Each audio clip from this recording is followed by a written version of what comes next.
The pandemic has shifted the way we work. During the lockdown, I started working from home and I find myself with lots of free time. So I spend that time learning, trying new things. I also started side projects for fun. There's a saying, follow your curiosity and not your passion. That's exactly what I did.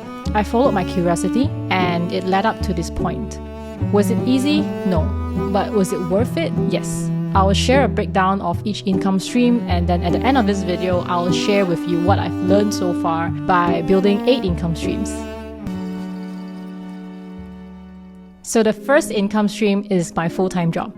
The majority of my time is spent on my full-time job. My job has grown me to become a better designer and as well as learn how to work with different people across different departments. My second income stream is my freelance UI UX design. Even before I got my job as a product designer at my current company, I have already been freelancing as a designer.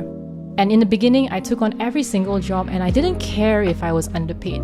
I knew I had to practice. I had to try new things in order to find out if design was right for me. I also didn't know what kind of design work I wanted to do, so I took on gigs like logo design, poster design, banner designs. And eventually, I found out that I love UI UX design, so I ran with it and started landing better freelance clients. Fast forward to 2021, this year alone, I have worked on 19 freelance design projects worldwide in industries across finance, e-commerce, SaaS, internal tools, social media, travel, non-profit, healthcare, and more. My clients are typically referrals or organic leads from LinkedIn, Twitter, Google. Since I love building websites, I started picking up Webflow skills in 2020. It turned out to be really fun, so I started offering Webflow development services. So this year, I had the opportunity to work on 6 Webflow development projects. It is refreshing to do something different apart from design once in a while. I typically charge on a project basis. Sometimes after a site has been launched, clients need help with minor tweaks or updates to the site.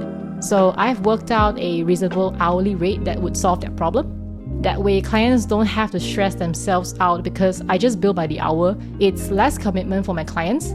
That's how I usually work for my freelance Webflow developments. And that brings me to my 4th income stream, YouTube AdSense. In May 2021, I found some free time and decided to start this channel. I took on Matt DeVella's YouTube course. I told myself that once I finish his course, I must start publishing videos on YouTube. The real reason why I started a YouTube channel is to leave a legacy. I wanted to share my ideas, share what I know with the world at scale. Every video that I share would exist forever and can be watched by millions of people at the same time, no matter where you are. If I could change just one person's life or make a day better with my videos, then I know I'm doing the right thing even if I die tomorrow. I gave myself 3 years to grow this channel, but it blew up in 3 months, all thanks to your support. YouTube started paying me since July, so I received my YouTube AdSense income every month in my bank account. All my AdSense income are taxed before payout. For my 5th income stream, it's digital products. I always thought I needed to code to make an income on the internet, but it turns out that's wrong. There are many ways you could make a living off the internet. When I make a video on my channel, I would think, how could I build digital products that people want? So one weekend while I was working on one of my videos, I decided to create resume templates as an experiment. I have only launched 1 Gumroad product so far. I use Gumroad to sell my digital products, and all sales after deducting taxes and fees are then paid directly to my PayPal account every 2 weeks. I've always wanted to do stuff like that because it's really fun and it's also super scalable. You can basically build something based on what you know for one time, package it and sell without leaving your bedroom. And the best part of all is you don't need anyone's permission to start, and you can basically build once and sell multiple times. So that leads me to my 6th income stream, affiliate income. I earn affiliate income from Amazon and Webflow. And what this means is that basically when you purchase through my links, I make a tiny commission at no cost to you. This income stream happened as a result of my growing YouTube channel. I also have a page on my website where I list down links to every gear or tool that I genuinely recommend. My 7th income stream is investments. I have invested in robo-advisors and cryptocurrency through platforms that are approved by my country. I tend to avoid high-risk investments, so my returns are low. And I'm still in the process of learning how to get better at investing. I'm just a beginner right now. My 8th income stream is selling pre-loved items. As part of my plan to reduce my belongings and live a more intentional lifestyle, Decluttering and selling off things I no longer use has become both a fun hobby and a stream of income for me. I placed things I no longer use in a box and started listing them on Carousel, which is a platform for buying and selling used items. So here are a summary of my income streams. To recap, I have my full-time job, my freelance UI UX design, Webflow development, YouTube AdSense, digital products, affiliate income, investments, selling pre-loved items. Having 8 income streams doesn't mean that I earn a lot. I don't. It only means that if one stream fails, I have 7 others to back me up. And it's also not about building multiple income streams. It's about taking baby steps to reach financial freedom so that you don't have to rely on a single source of income when things don't turn out the way that you expected it to be. So let's get into what I've learned so far building 8 income streams in 6 months. First of all, I learned that building systems around work that are done repeatedly is super helpful to me. For example, to make sure that I have time to reply emails, I block time on my calendar. Then I set up email reply templates to reply to those emails if I could to save time. And I also set up my Notion workspace to manage all my work, my personal to-dos and finances. I also set up a personal design system, so every time I start a new design project, I don't have to build a new design system from scratch. So try to think about the processes that you could turn them into systems so that you don't have to repeat those processes again and again, and it kind of increases your productivity. Secondly, don't put all your eggs in one basket. No matter how high-paying your full-time job is, no matter how great your client is, I've had clients who disappeared in the middle of a project without notice.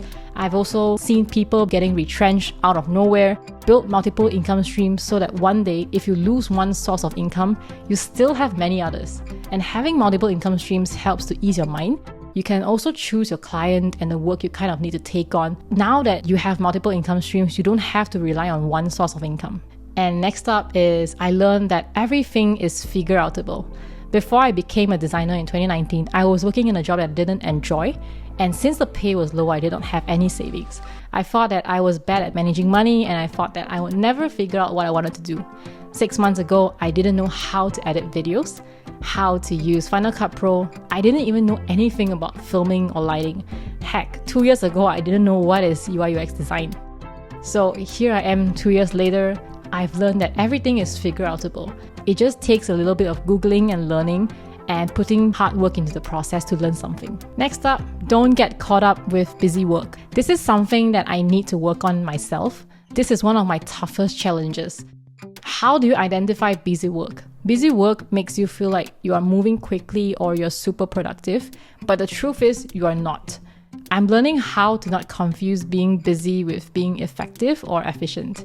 And one way that I've learned after some Googling is to delegate things that you're not good at or don't enjoy doing so that you could focus on high value or high impact work.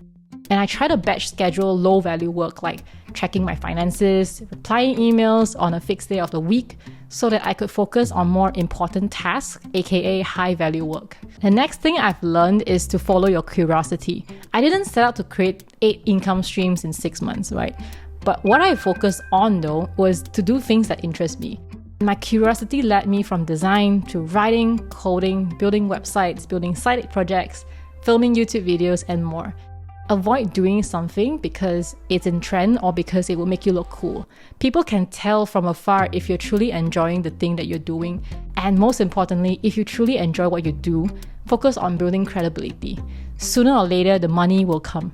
The final thing that I've learned is that your voice could make a difference, even if it's just to one person. Every piece of content you put out, whether it's a YouTube channel, digital products, a tiny side project, a blog post, or a tweet from months ago, they could make a difference to someone's life. If there's one thing I know is that we should never underestimate the power of our voice. One of the first steps to financial freedom is to not exchange your time for money and let your money work for you. If I can do it, I believe you can do it as well.